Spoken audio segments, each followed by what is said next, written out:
সম্প্রতি বাংলাদেশের ফুটবলে গণজোয়ার তৈরি হয়েছে। বাংলাদেশি বংশোদ্ভূত ইংলিশ ফুটবলার হামজা চৌধুরী জাতীয় দলে যোগ দেওয়ায় বাড়তি মাত্রা যোগ হয়েছে।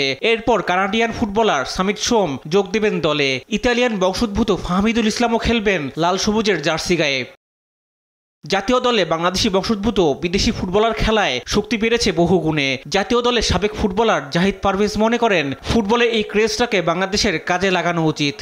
এখন আমাদের বাংলাদেশের ফুটবলের জন্য একটা ভালো দিক যে বিশেষ করে হামজা চৌধুরীর মতো একজন ইংলিশ প্রিমিয়ার লিগে খেলা প্লেয়ার বাংলাদেশের হয়ে খেলছে, এটা পুরো ওয়ার্ল্ডে কিন্তু কাভারেজ হচ্ছে এবং আমাদের দেশের সমর্থকদের মধ্যে একটা আশার সন্তোষ সৃষ্টি হয়েছে।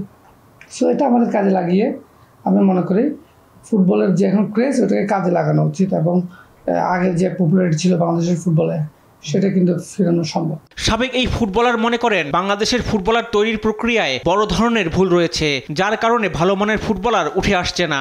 অ্যাকচুয়ালি ফুটবলের তো আপনাকে শুরু করতে হবে 5-6 বছর বয়স থেকে। আপনি 5-6 বছর যেমন আমরা সরিয়া ABCD যেভাবে শিখি, তো ফুটবলের বেসিকগুলো বাচ্চারা কিন্তু কখনো যখন আমরা পড়াশোনা করি তখন কিন্তু বাচ্চারা ভুলে না। ABCD সরিয়া কখনো আমরা ভুলি না।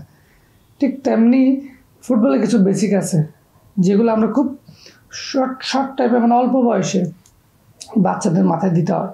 তা আমরা শুরু করে 12-13-14 বছর আমাদের প্রসেসে কিন্তু ভুল। আমরা মান্দাতার আমলে যে স্টাইলে ফুটবল খেলেছি সেই চিন্তা ভাবনাই এখনও আছে। আমাদের উচিত যে একদম 5-6 বছর বয়স থেকে ফুটবল স্টার্ট করা, বাচ্চাদের ট্রেন করা এবং ক্লাবগুলোতে সব ক্লাবগুলো যারা প্রফেশনাল ক্লাব তাদের নিজস্ব গ্রাউন্ড থাকা, একাডেমি ডেভেলপ করা এবং এজ লেভেলে কম্পিটিশন ম্যাচ খেলা এবং ধারাবাহিক সারা বছর তারা ট্রেনের উপর থাকা, এইগুলো একটা টোটাল অবকাঠামো ডেভেলপের বিষয়। এটা আপনি বললেন না রাতারাতি আমাদের প্লেয়ার প্রডিউস হবে, এটা কিন্তু সম্ভব না।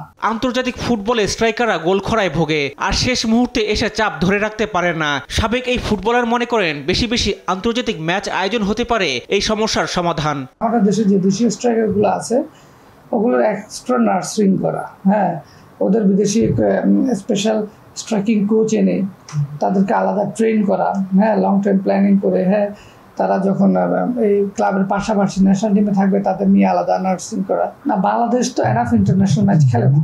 সো আপনাকে ইন্টারন্যাশনাল ম্যাচে কম্পিটিশন করতে হলে তো আপনাকে অনেক বেশি ইন্টারন্যাশনাল ম্যাচ খেলতে হবে।